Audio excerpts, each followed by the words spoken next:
देखो एक बात खूब अच्छी तरह कान में बिठा लो, दिल में बिठा लो, कान से सुन लो, दिल में बिठा लो। आम तौर पे जब हम लोगों को सदक़ात व खैरात की तरगीब देते हैं तो लोग कहते हैं पहले हमारे मोटे मोटे जरूरी काम निमट जाएं, कुछ चीजें हैं, उसके बाद इंशाल्लाह हम क्या करेंगे, पैसे जो बच जाएंगे तो फिर हम इंशाल्लाह किसी अच्छे कोई मदरसा बना लेंगे, कोई अस्पताल बना लेंगे, अच्छे काम करेंगे हम। ये बहुत बड़ी मिस्टेक हो रही है आपसे, इसलिए कि आपने इसको जरूरी कामों की फहरिस्त में शामिल नहीं किया। आप अभी तक दुनिया को मुसाफिर खाना समझने के लिए तैयार नहीं हो। ये जरूरी काम सबसे पहले होना चाहिए, क्योंकि मौत का कोई भरोसा नहीं है। और आखिरत के लिए सदका जारिया कि आपका कोई ऐसा अकाउंट खुल जाए जो आखिरत में आपके काम आए। कोई अस्पताल बना दिया, कोई मदरसा बना दिया, कोई कुआं खुदवा दिया, यतीम खाना बनवा दिया, या यतीम खाने के साथ ताउन कर दिया, या किसी घर को प्रॉपर बेस पर आपने कोई भी जो वो तो बहुत सारे मसारिफ है ना। तो मैंने लाखों पति लोगों को भी देखा है कि भाई अल्लाह ने आपने वलीमे पे 6 लाख रुपए उड़ा दिए, और यार 8-10 लाख का कोई इदारा बना दो, या किसी मदरसे में कोई डिस्पेंसरी बना दो, या कोई अच्छी फालतू ना उड़ाओ जाके कोई भी मांग रहा है पकड़ा दिए। ये भी बहुत बड़ी मुसीबत है लोगों के साथ। अब जैसे वो अरब का जो शेख है ना, जो उस भिखारी उसके माँ बाप को दुआएं दे रहा था और ये पैसे दे रहा था, तो मैं उस अरब के पास होता, मैं कहता आप सदका करें मगर ऐसे ही नहीं किसी को पकड़ाना शुरू कर दें, क्योंकि इससे जो मुस्तहिक होते हैं उनका हक मारा जाता है। आप ये देखें कि वाकई मुस्तहिक भी है या नहीं है, वरना वो कोई भी दुआएं दे के पैसे निकालना शुरू करेगा। निकालो, ठीक है, उसका जज्बा अच्छा था, अल्लाह करे उसके माँ बाप की मगफिरत हो गई हो, लेकिन उसूल जो शरीयत ने बताया है कि पैसा अल्लाह की बहुत बड़ी नेमत है और नेमत को जाया करने की इजाजत नहीं है। बहुत सोच समझ के आपने खर्च करना है कि मखलूक को फायदा ज्यादा से ज्यादा हो। कम से कम इन्वेस्टमेंट में ज्यादा से ज्यादा फायदा कैसे हो सकता है, फिर उसमें ज्यादा इन्वेस्टमेंट करो। जैसे दुनिया के बिजनेस का उसूल है ना कि इन्वेस्टमेंट कोशिश हो कम से कम और प्रॉफिट ज्यादा से ज्यादा। ऐसा थोड़ी कोई भी कारोबार के लिए 1 करोड़ मांग रहा है, आपने कहा पकड़ा दिया, चल देखा जाएगा कितना प्रॉफिट आ रहा है।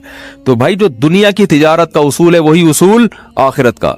तो आखिरत का उसूल ये है कि जो 2 चीजें उसमें फोकस करनी है, इंसानियत की खिदमत ज्यादा से ज्यादा किस काम में है। बास काम ऐसे इंसानियत की खिदमत बहुत है मगर उनके असरात ज्यादा अरसे नहीं रहते, फिर भी ये काम करना है, क्योंकि इसमें खिदमत क्या है, जैसे भूखे को खाना खिलाना। अब एक आदमी के पास खाने के पैसे नहीं, इलाज के पैसे नहीं, हो तो मर जाएगा बेचारा। भूख की तकलीफ कौन बर्दाश्त कर सकता है। तो भूखे को खाना खिलाना ये बज़ाहिर सदक़ा जारिया तो नहीं है, क्योंकि ये ज्यादा टाइम तक चलेगा नहीं ना, खाना खा लिया पेट भर गया बस खत्म। लेकिन ये खिदमत बहुत बड़ी है, तो इसको भी फोकस करना है। और बास चीजें ऐसी होती हैं कि जिसमें फौरी तौर पर खिदमत तो बहुत नहीं हो रही होती, लेकिन उसका असर आपके मरने के बाद भी कायम। जैसे कुआं बना दिया आपने, अब कुआं ऐसी चीज है जब तक कुआं रहेगा लोग पानी पिएंगे, आपको सवाब मिलता रहेगा। दरख्त लगा दिया, मर गए, तो दरख्त से को बहुत ज्यादा, एक दरख्त से क्या फायदा होगा, नहीं आ रही समझ में भाई आपने एक नीम का दरख्त लगा दिया तो कोई बहुत तो नहीं ना, कोई लोग उसको खाएंगे थोड़ी, नहीं भी लगाते तो क्या हो जाता। तो इसमें इंसानियत का फौरी तौर पे कोई बहुत ज्यादा फायदा नहीं हो रहा एक दरख्त से, लेकिन इसके असरात बहुत देर तक कायम रहेंगे। यानी आप मर भी गए तो दरख्त के नीचे कोई भी छांव लेगा, दरख्त ऑक्सीजन से फायदा पहुंचाएगा, चरिंद परिंद उससे खाएंगे। तो आप सल्लल्लाहु अलैहि वसल्लम ने फरमाया, सही मुस्लिम की हदीस है, जिसने दरख्त लगा के मर भी गया तो जब तक दरख्त रहेगा इसको सवाब मिलता रहेगा। तो इसमें फायदा तो कम है लेकिन देर पा है, मरने के बाद भी ये अमल चलता रहेगा। तो इन 2 किस्म की चीजों को फोकस करना है। और कुछ चीजें ऐसी हैं जिसमें जिस्मानी फायदे के साथ दीनी फायदा भी है, जैसे दीनी मदारिस को सपोर्ट करने का फायदा क्या होता है, गरीब तलबा को खाना भी मिलता है, इल्म भी मिलता है, वो आलिम बन के दुनिया में काम करते हैं।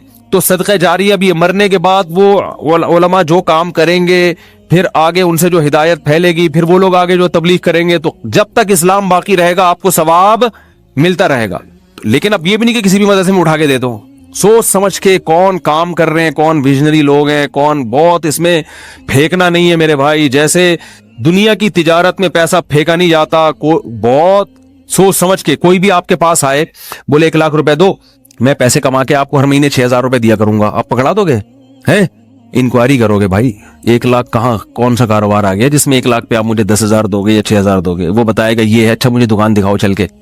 फिर जब आपको दुकान दिखाएगा तो आप कहोगे जब 1 लाख पे आप 6,000 कमा सकते हो तो अपने ही लगा लो, हैं? क्या ख्याल है भाई? मेरे वाले साहब ने कहा था जो भी आए ना पैसे मांगने और कहे कि इस इन्वेस्टमेंट में इतना प्रॉफिट है, इतना प्रॉफिट है, आधा तुम्हें दूंगा आधा खुद रखूंगा, तो उससे पहले पूछो कि तुम्हारे पास कितने पैसे हैं। वो बताए इतने, तो फिर पूरे अपने क्यों नहीं लगा लेते, उसमें पूरा प्रॉफिट खुद रखो। क्या ख्याल है भाई? ہاں وہ غریب آدمی ہو تو ایک الگ بات ہے, اور اللہ کا شکر ہے مجھے اس کا فائدہ ہوا.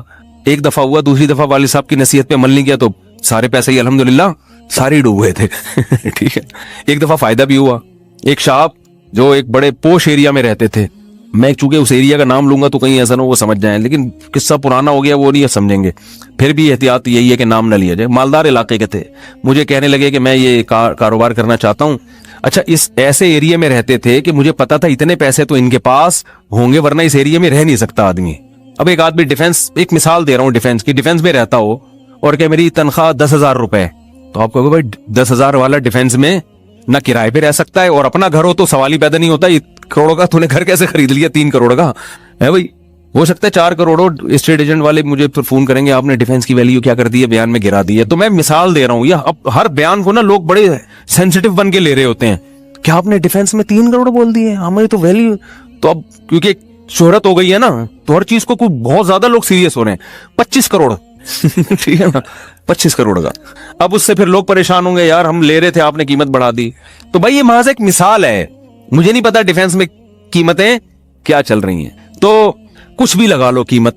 تو آپ نے کیا کیا, بات کیا چل رہی تھی, ہاں بندہ میرے پاس آیا, رہتا پوش ایریا میں, مالدار علاقے میں, مجھے کہنے لگا آپ مجھے پیسے دو, میں یہ چیز خرید کے بیچوں گا, آدھا پروفٹ آپ کا آدھا میرا. تو مجھے ابا کی بات یاد آ گئی. میں نے کہا جو اتنے انویسٹمنٹ آپ مجھ سے کروا رہے ہو تو یہ چیز آپ خود خرید کے بیچ دو پورے پیسوں کی, پورا پروفٹ آپ کا, مجھے آدھا کیوں دے رہے ہو. انویسٹمنٹ جو مجھ سے کروا رہا ہے اور آدھا پروفٹ دے رہا ہے, اس کا مطلب وہ رسک لینے کے لیے تیار نہیں ہے. بولے ڈوبیں تو اس کے ڈوبیں, اس کا مطلب آپ کو خود پتا ہے کہ یقینی پروفٹ نہیں ہے. سمجھتے ہو کہ نہیں سمجھتے؟ تو کسی کو پیسے دینے سے پہلے جیسے انکوائری کرتے ہو نا, صدقہ خیرات سے پہلے بھی ایسے انکوائری کیا کرو, کیونکہ آپ کے پاس لامحدود رقم نہیں ہے. غیر مستحق کو دینے کا سب سے بڑا نقصان یہ کہ مستحق لوگ رہ جاتے ہیں. لوگ کہتے ہیں کسی غیر مستحق کو چلا گیا تو کیا ہے, او بھائی پھر اتنے پھر مستحقین رہ جائیں گے اس سے. اور ثواب کمانا ہے نا تو ثواب تو جب ہی ملے گا جب آپ کا پیسہ صحیح جگہ پہ جائے گا. جو غیر مستحق ہو اس کو ہدیہ دے دیا کرو بھائی دوستی یاری میں, کہ چل یار گفٹ ہے. بات آ رہی ہے سمجھ میں؟ تو یہ میں اہم پوائنٹ کی بات بتا رہا ہوں کہ 2 جگہ خرچ کرنا ہے, ضرورت اور دوسرا جس کا اثر دیر پاؤ. تو صدقہ جاریہ بھی اچھی چیز ہے اور انسانیت کی ضرورت پوری کرنا. آپ کہہ سکتے ہیں یار ایک بھوکے کو کھانا کھلا دیا, پیٹ بھر گیا, تو وہ تو بس ایک ثواب مخصوص مل گیا تو اب تو ختم نا. صدقہ جاریہ تو قیامت تک رہتا ہے. یہ اس لیے بتا رہا ہوں کہ ہم بعض دفعہ لوگوں کو بتاتے ہیں کہ یار یہ دیکھو یہ غریب ہے, اس کو بیوہ ہے, اس کے گھر میں راشن ڈال دو, کہہ رہے ہیں نہیں ہم تو صدقہ جاریہ چاہتے ہیں. تو یاد رکھو صدقہ جاریہ کے اپنے فضائل ہیں کہ وہ چلتا رہے گا آپ کا, لیکن بھوکے کو کھانا کھلانے کے, اس کی ضرورت پوری کرنے کے اپنے, وہ ثواب تھوڑا ہے لیکن وزنی بہت ہے.